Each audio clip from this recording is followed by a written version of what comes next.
And hopefully everybody's back, got a little refresh. And next, I'd like to introduce Jason Grimm. He is with the Iowa Valley RC&D, and he is the Executive Director and the Farm Manager for the Johnson County Poor Farm. So Jason, whenever you're ready, he's also giving us a farm tour, a live farm tour from the Johnson County Poor Farm. So Jason, when you're ready. Can you hear me okay? Loud and clear. Yeah, so as you heard from V, the Poor Farm is definitely a place that we have a lot of passion for. So yeah, I'm going to do a walking tour, highlight a couple projects, sort of tee up some of the next speakers so you kind of understand where on site the activities are located, that they are leading up and kind of guiding for the efforts out here at the farm. But this is an asylum where a lot of the activities at the historic Poor Farm was first based. One of the first wings, I shouldn't say the whole thing. The West Livestock Barn, correct myself there as we corrected, just changed the name. That was fully rehabbed 2 seasons ago. And the dairy barn here as well. Those 3 buildings are the 3 buildings on the site that are on the National Historic Register as well. So as I'm walking around, I wanted to kind of talk about a couple different areas. First area I'm going to be walking to is we call the community food production area. This is where the 2 nonprofits that V talked about, Iowa Valley RC&D's Grow Johnson County program, as well as IC Compassion's Global Food Project. So back in 2016, Grow Johnson County began a program here on to produce food for several agencies within Johnson County, food pantries, meal sites, after-school programs on 2 acres, and today is farming about 5 acres of this land. And then IC Compassion, I believe, started in 2017, and currently they are operating on about an acre of land this season, predominantly about 20 families producing food for themselves. Here in front of us are their family's garden plots. And here we have the kind of Grow Johnson County's greenhouse, which is also accessible to all the other tenants on the farm as well. Behind here, this construction site will be our first brand new building on the farm. This building right now, the name is the South Shed. It's not very creative. We need to come up with a better name. But this is where a lot of produce washing will be happening, bathrooms, and a large education space on the west end of the building will be. Jason, just so you know, we can mostly see your face. I didn't know if you were trying to flip the camera around. Sorry.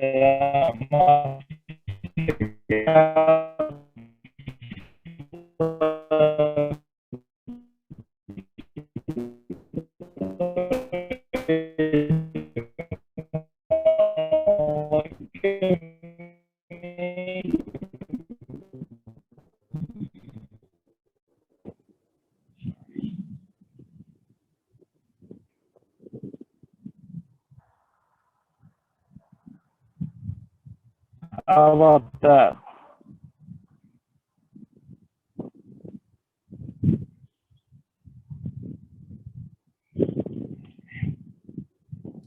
Yeah, that's better.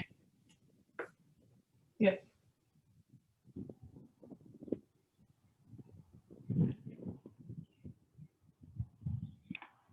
Yeah, so this is the construction site that I was talking about. Greenhouse, Global Food Project gardens within the community food production area. So here in this map, you can kind of see where we're located on site. I also added on this very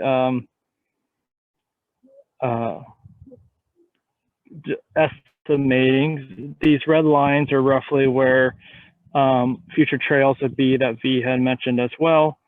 As we're walking around here, I'm going to highlight the land access program. We'll actually see the tenants working in their fields today. We'll walk by the Pollinator Meadow. will end there now there near where the it says future wetland and cemetery as well. But as I'm kind of walking around here, I'll highlight some other activities on site.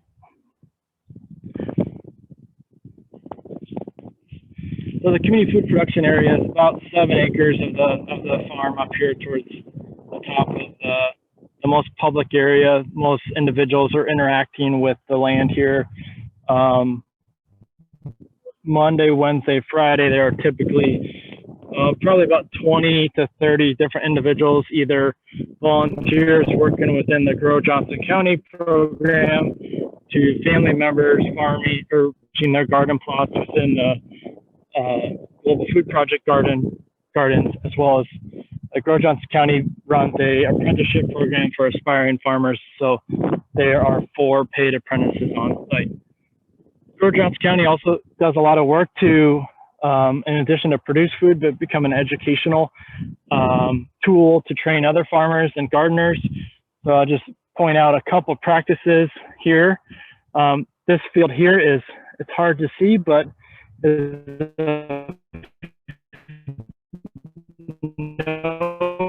no-till organic production field of hot peppers several weeks ago, and just transplanted on Monday with the no-till transplanter for vegetable production. A lot of cover crops. So this is a field that was just planted last Friday. That is sorghum, Sudan grass, sun hemp, and cowpeas. That's a common summer cover crop mix that we use here on the farm. This tall strip here, I'm not going to talk too much. Jake Kunder and Sarah Neasy with Xerces Foundation will talk about these strips, but these are beetle banks to provide habitat on site. Just this morning, this no-till field was planted to watermelons and some sorry, I'm blanking on the other crop right now. The rest of it will be planted to winter squash.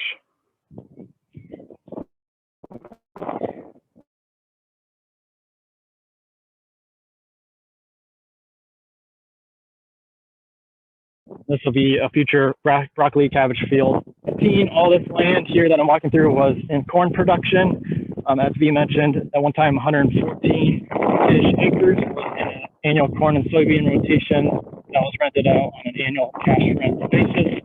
Since then, we have been transitioning the land itself to different land uses that we prioritize within the pasture. The big center part you see on the map is the Pollinator Meadow. You can see it's starting to see a lot more color this time of the year. Blooming, it's about 13, 14 acres in scale. Eventually, this where I'm standing here will be a trail to run along the northern edge. So as we showed in that cross section, our goal is to be able to highlight all the different types of land covers and uses on the farm. So when walkers and bikers are walking, they're able to have activities happening that you typically don't see on a recreational bike trail.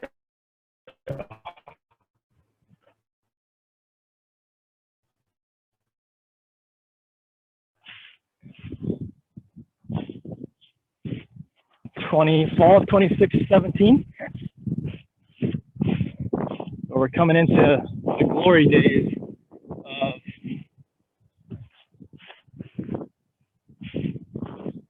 these traps that you see here. Are called Maylee's traps that Jake and Sarah will probably hint about a little bit, but they are meant to catch flying insects in them. So we have a research fellow, Iowa Valley RC&D does, that is collecting those samples once a week, going back to the lab and doing identification of what species and insects we have on site. This is another beetle bank here as well, this tall strip. Starting to backtrack a little bit. need like a red dot that just follows me around on a map so you can see where I'm at. Back in 2017, many of you may know Kate Gianni, who used to work for the Johnson County Soil and Water Conservation District in Johnson County as well. At that time, Kate helped write a grant to, it's very flat out here on the site. So we needed more drainage to help with production. So all these fields that I've been walking underneath are tiled with about a 30-foot pattern tile system. So in front of me, imagine underground tile lines running up towards the greenhouse where I'm pointing. This on site, we highlighted, or we utilize an underground system of drainage boxes. So we can actually control the tile drainage system to determine if we want to hold that groundwater or if we would like it actually to drain that excess groundwater, depending on the growing season. So as you can guess, right now we have those closed. Johnson County does a lot of work to also determine what foods to grow through a program called Voice Your Choice. And you can see here, these two fields are entirely potatoes, about an acre of potatoes here, or half an acre of potatoes.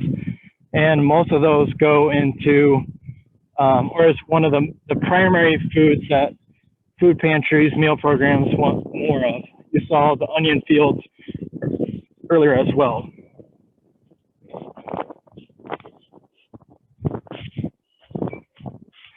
So just for those that need to know where I'm at on site, I'm walking towards a little green, light green oval that says future wetland in the cemetery that we talked about earlier on.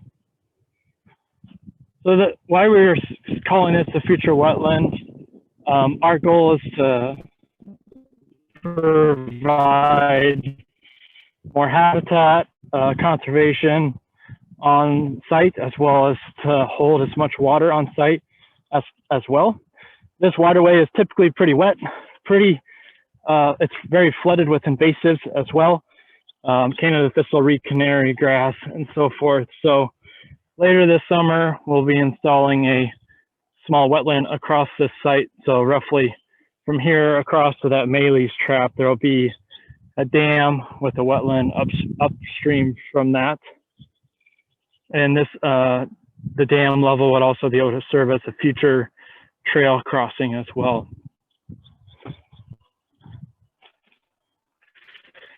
These white pipes, just keep those in your back of your mind for later when Craig Just and Keith Schilling speak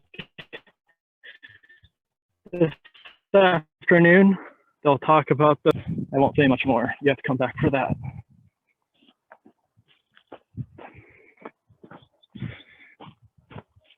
V mentioned that up till last season, 2020, everything to the south was still in soybean production last year. The goals eventually of the farm is to transition it to more food production, conservation. So we have started a farmland transition. So all the green that you see here in front of me is hay or oats underseeded with a hay mix. So we'll be maintaining that until we take it out of that hay mix for actual cropping or an annual cropping systems as well. So I'm going to skip ahead to slide here as we're walking over towards the land access program.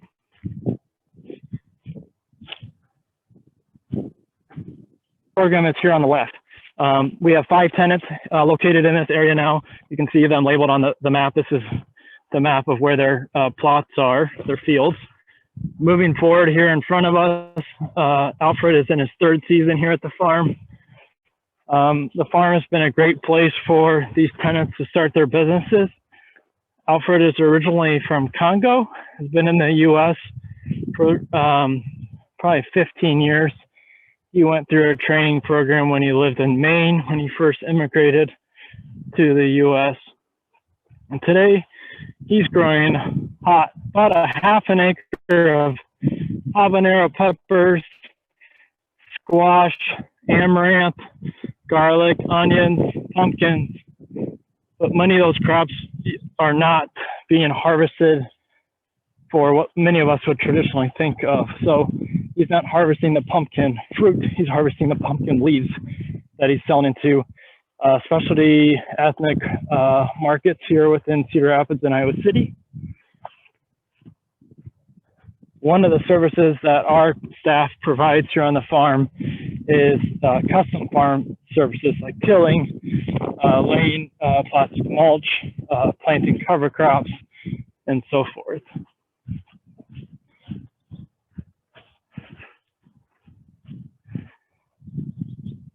Up at the top, Trowel and Air. They were also one of our first tenants when we started the land access program. They have doubled in size to now 2 acres in scale. You can see Carly walking over there in the distance.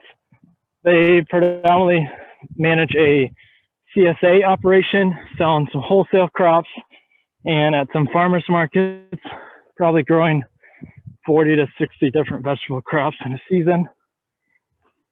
I'm not going to walk all the way over there, but right in front of me is Lee Turnbull. He grows about, well, he's renting about an acre in scale. Probably about a third of that is in raspberries. And then the rest is in annual vegetable production. And then Simon Bio and Theo both rent 3/4 of an acre, predominantly growing annual vegetables as well. But as you can guess, both of them are not originally from the US, so growing a lot of non-traditional vegetables, ethnic vegetables for the community as well. So it's been a great place. The county provides water, some storage space, some cold storage like walk-in cooler space. We have 2 of these wash stations that tenants can utilize to wash and pack their crops each week throughout the season as well. So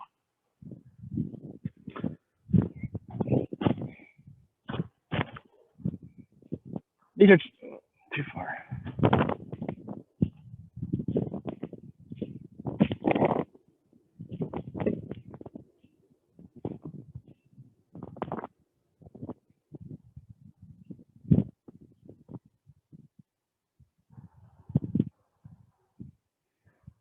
There's just some aerial shots of those fields.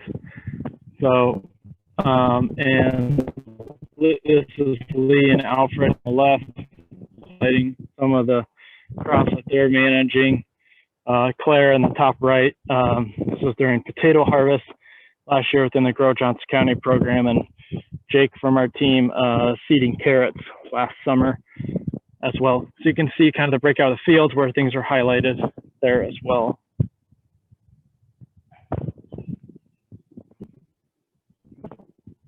I showed you the up front close view already of the Pollinator Meadow. You can see the scale of that. That was in soybeans.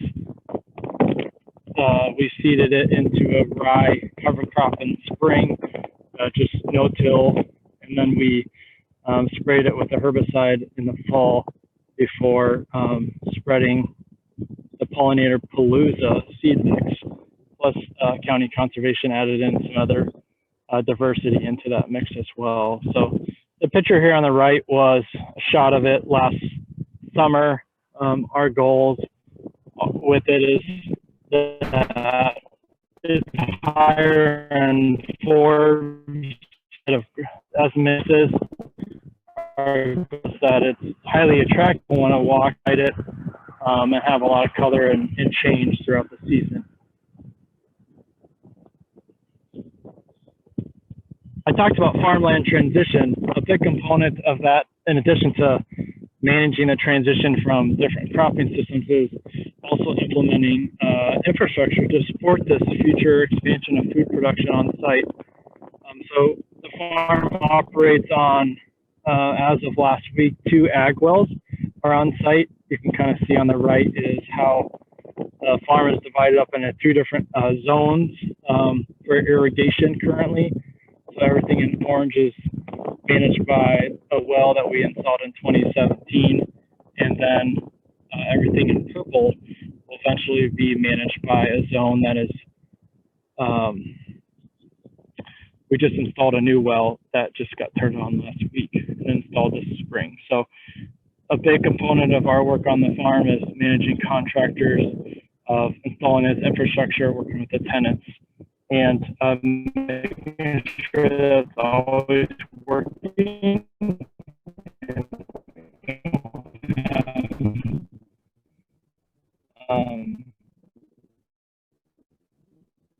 Large leaks. On the right, for a photo here on the right, you can see the area that has been seeded down, hay and oats, where the soybeans were last fall. Here, if you want to talk about the Wetland Project and how big it was, some of the specific design features I think the group would be interested in. Yeah. So on the left of the screen here, you can see outlined in red the watershed of the wetland that the wetland would take in. It would actually be a little bit bigger than that. We're going to capture some area to the south of that as well. But we're talking about a little over, oh yes, thank you, Olivia. So I'm Justin Bisinger, work with the NRCS, spent some time as a technician and then moved on to a soil conservationist position. And I work out of the Tipton team office. So I help out with projects in Johnson, Cedar County, Clinton, as well as Scott County. So I got involved with this project here the last winter sometime. I think we started kind of putting some things together, looking at some different options. And one of those that was pretty exciting was a wetland practice that would be able to capture runoff from the area that we're doing a lot of the small vegetable production, and also just capturing some runoff from some of the buildings too. So we'd be capturing not only nutrients that are being applied or coming off from that soil, but also helping to slow that water down before it gets to the areas downstream. And the more that we can slow that water down, the more that we can help it to infiltrate into the soil and reduce the amount of water and the how quickly that water gets to our natural surface water bodies, so streams, lakes, that kind of thing. So it helps to produce potential nutrients moving towards that, and then also hopefully reduce some of the flashiness of our stream systems and lakes and that kind of a thing. But to get into more of the particular design, you can see it there on the right hand side of the screen. So the bluer area there with an outline that has PS, which stands for principal spillway, that's kind of where the water level is going to be held at for most of the time, or the kind of the uppermost water level that would be in the wetland. And then there's potential that it could go up to the outer blue line, but that would be mainly in our larger storm events, and it wouldn't stay there for very long. So in this wetland, the idea was not to just have it as one level all the time. We wanted to be able to manage that level. So in a lot of wetlands that would have been present in the Midwest, they would have been what we would have called at least somewhat ephemeral. So they would have been there in the spring, and then maybe dried out a little bit during the summer, maybe not disappeared, but just not quite as high at the level that they were in the spring. And with that, we got some kind of unique areas for vegetation to grow, where it was flooded in the spring and then dried out a little bit more during the summer. And so by putting in what we call a water management structure, a water control structure, That allows us to either hold the water at one specific level or to lower that water level a little bit to allow some of that vegetation that likes to be wet in the spring and then dry out during the summer. So like Jason was saying before, it allows us to have a little bit of diversity with that wetland habitat area and provide a lot of different benefits, a lot of different benefits for the poor farm out there. The arrows that you see on the right-hand side are what we would consider the auxiliary spillway. And I can turn on my video here too. So the areas, the yellow arrows that you see on the upper part of the wetland are the auxiliary spillway. And then also to give you some idea where the wetland embankment would go that would hold that water back. The embankment would be the area that has the lines on it there. And then the red area would be the top of that wetland area, at the top of the wetland embankment.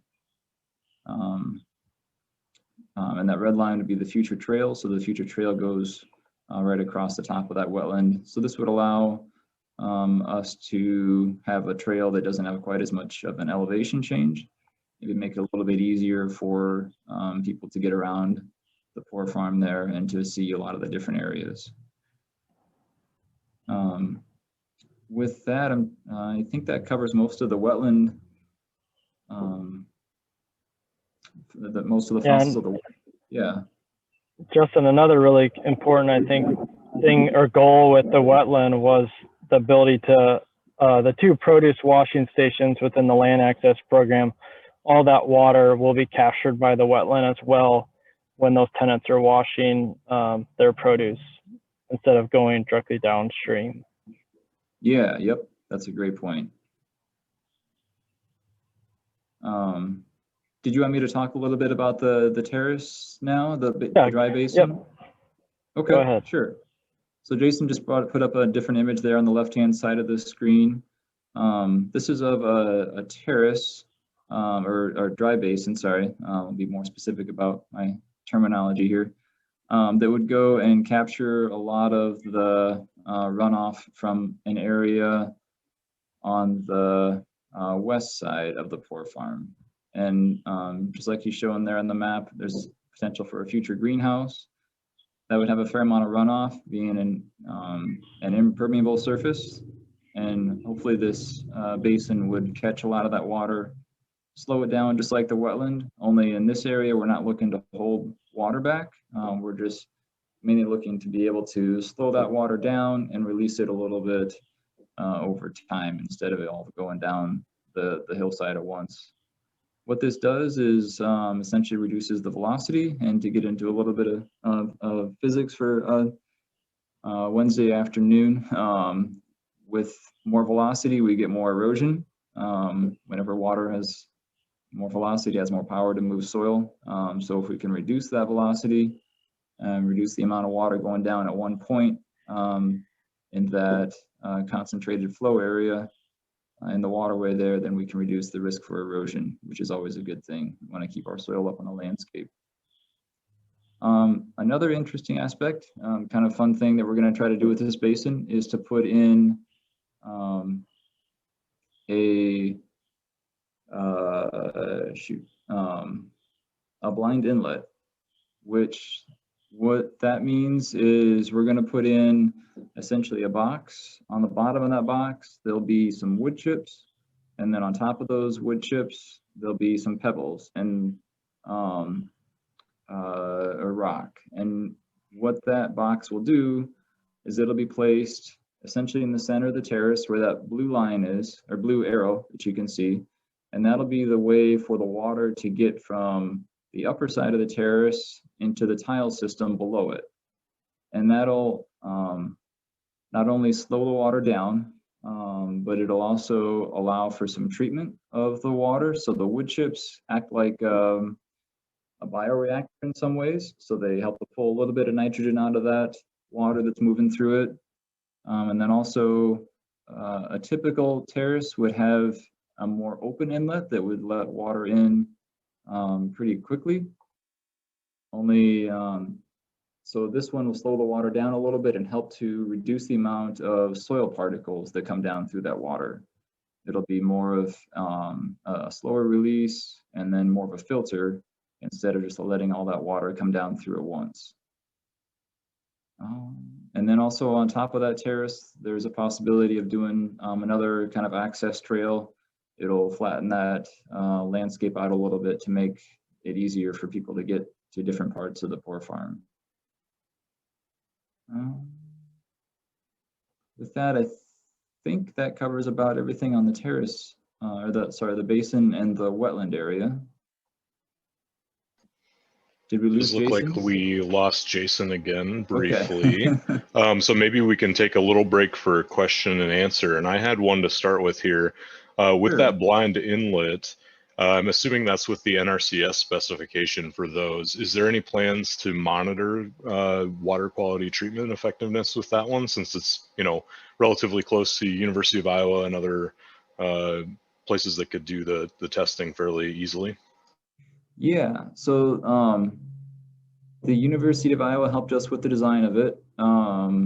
NRCS has gotten into them a little bit. We don't really do them very frequently, and we're still kind of in the idea phase of it. We like to see a lot of research go into stuff before we spit a specific practice for us. But as far as research with this one, it's a little bit difficult because we only have the one basin that we're working with. So they can do some, collect some data on maybe how fast the water is traveling through it, but we don't really have anything to compare it to. But I know that there has been some interest in getting some paired research studies, which I think they might get into a little bit later on through the University of Iowa. Keith Schilling and Craig Just, but I'm not sure if they will or not. But there's definitely interest in it, to make a long story short. But unfortunately, with this one, we don't have a paired site to be able to compare it to. But there'll be some signage to be able to show, to let people know that, hey, this is an option. But I don't know how much data we'll be able to collect and be able to utilize in a research study per se.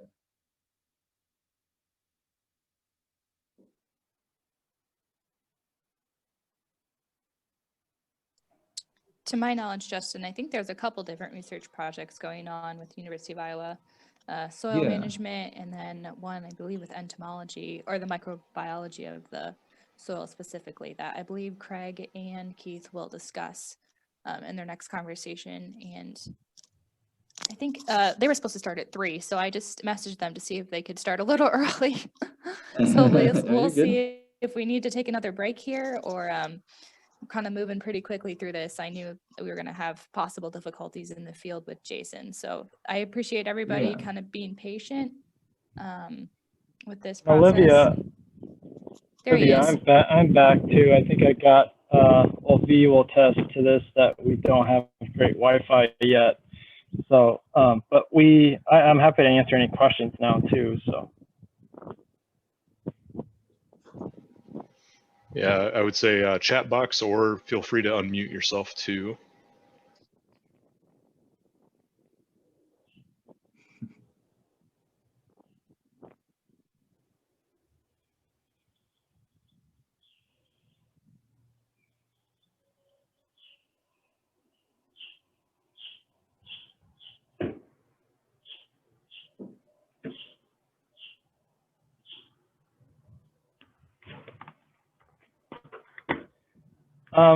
John, as of right now, there is an old tile line that goes up that waterway.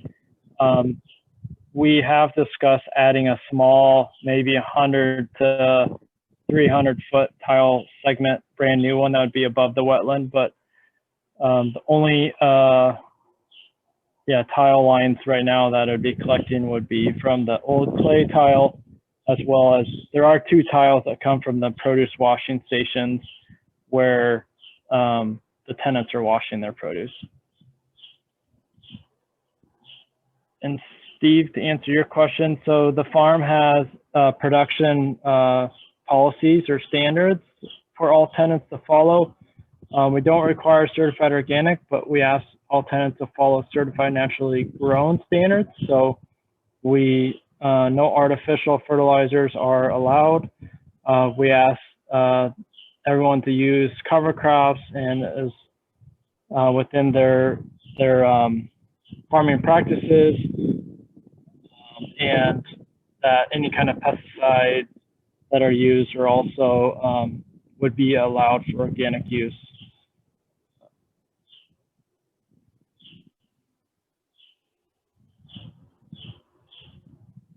Justin, I don't know if you can answer the question for the blind inlet and the dry basin. Yeah, so I think that right now our size is 4 foot by 4 foot by 10, I think, 10 foot long that would fit into that channel. But what University of Iowa was able to do was to be able to get somewhat of an idea for how much CFS would pass through a certain area. And then from that, we can figure out how big of an area we need to make that blind inlet so that we can know for sure that we're not going to be holding a whole lot of water back. Our goal with that is to let a lot of the water through. And so with some calculations, we can kind of figure out how big that needs to be based on the watershed and some other attributes.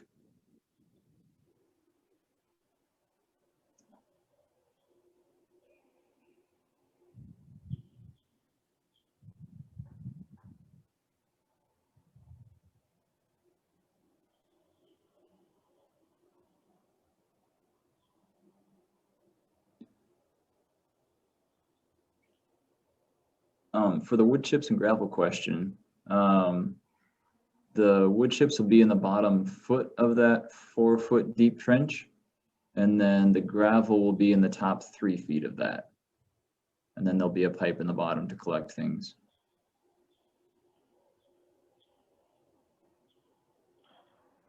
Our goal with the project, Olivia, is to be able to still fit it in within the kind of summer construction season with the contractors. So we're hoping to be able to still get it out the bid here. I would probably say within the next month, if possible. Yep. Yep.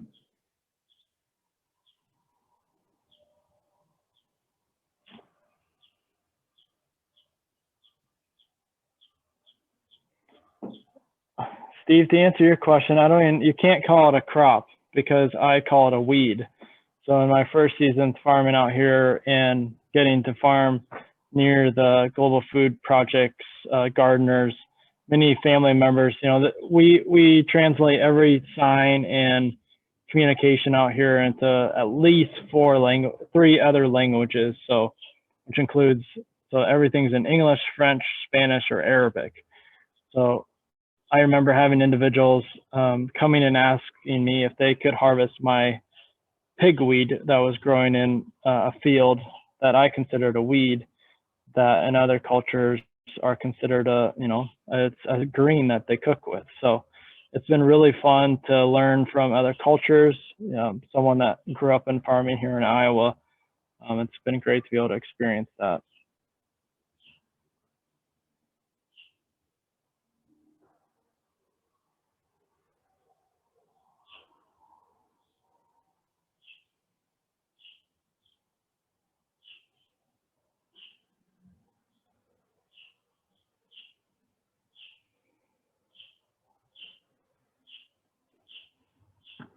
Also, I don't know if V and I really highlighted but the farm is Johnson County owned. So you are always welcome. Everyone's always welcome to stop by, visit the farm. All the tenants are very interested in telling you more about their operations, their businesses, pointing you to someone else that will tell you about a practice. But Monday through Sunday, someone is always here almost every hour of the day other than after dark.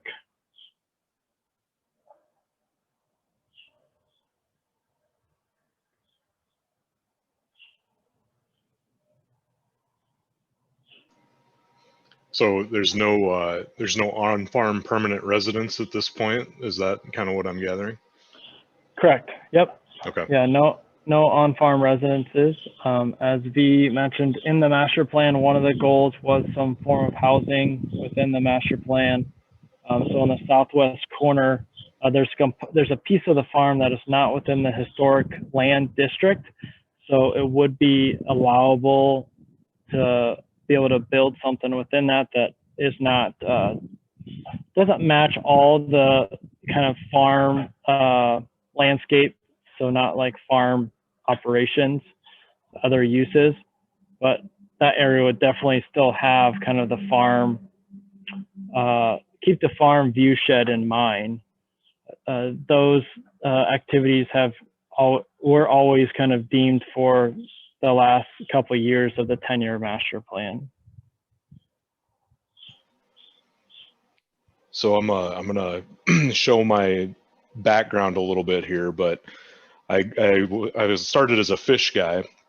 Has anybody brought any proposals for doing like aquaculture or hydroponics? That'd be hydroponics related with fish rearing, where they would have maybe indoor tanks or ponds that were then connected to a horticulture system, anything like that?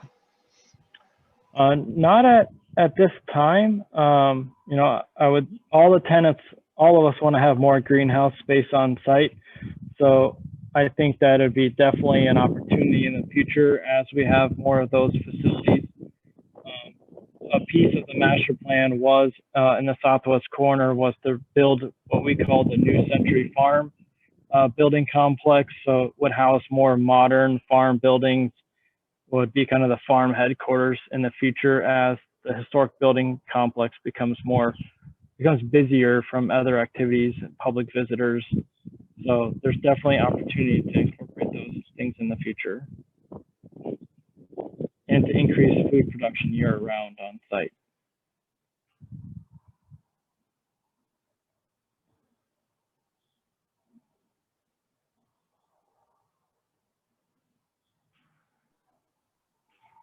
Jason, what kind of a process is it for someone to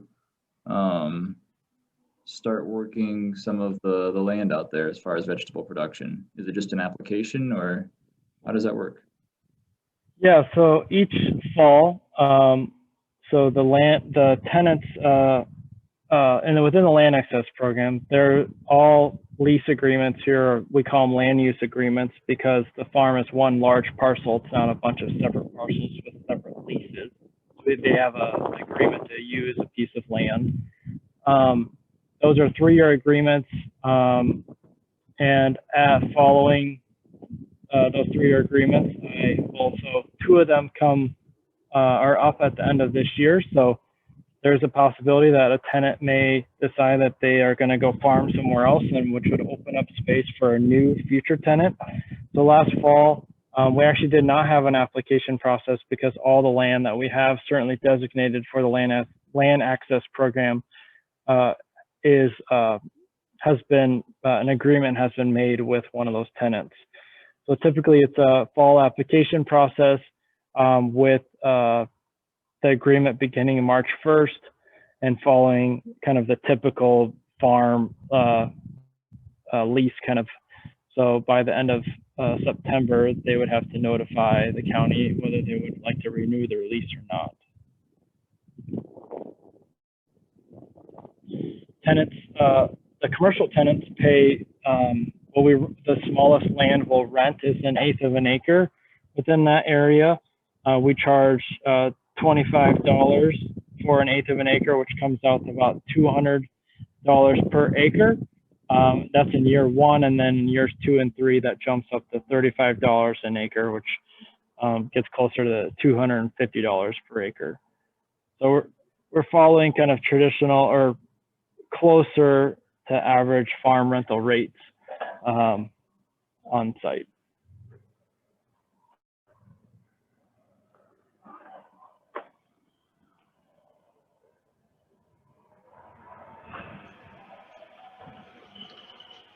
This may be a little too like numbers focused of a question, but do you know how close the rental rates get to recouping, the costs of upkeep on the areas that you rent at least? I mean, obviously the whole facility has higher upkeep with a lot of other things going on than that, but does it kind of come close to breaking even at that kind of fair rental rate, or are you giving a pretty good deal to tenants in that way? I would say the rental rates probably are covering the cost of electricity to run the wells, the cost of electricity for the facilities where their walk-in coolers are stored, and for the land itself. The tenants themselves pay Iowa Valley RC&D a rate for whatever like custom services that they need assistance with on farm. So it's either an hour or acre rate cost.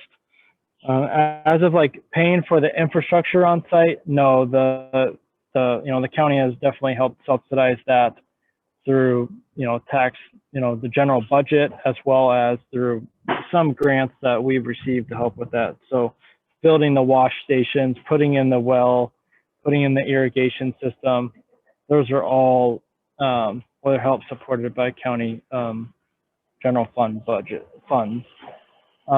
Prior to this season, we were using city water to help with irrigation to help meet demand. The well that we just installed cost about $40,000. That includes all the underground water lines. The well will pay for itself within about 2 seasons. Last year, we spent about $12,000 on irrigation water within the land access program, irrigation and produce washing water. Wow, that's really cool to hear. So we, obviously water access is very important in a year like this year, and to hear that kind of cost balance analysis is very interesting when you're factoring on-site water versus tapping into rural water or buying from a municipality. So that's great that you were able to do that.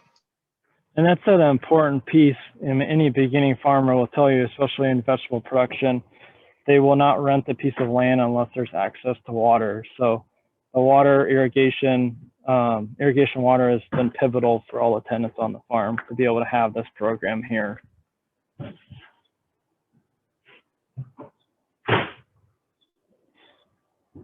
not been the funnest thing to take care of. There's always something to fix. What was that? You kind of cut out at the end there. What was the most fun thing to take care of? The irrigation system, there's always something to fix. That's what I was saying. Sure, yep. Yes, John, so the tenants that used to live here when the historic Core Farm was operating, the area on the east side of the dairy barn, if you look back to 1940s, 50s aerials, you'll see all their produce, their gardens where they're growing all their produce for the actual Core Farm operation. So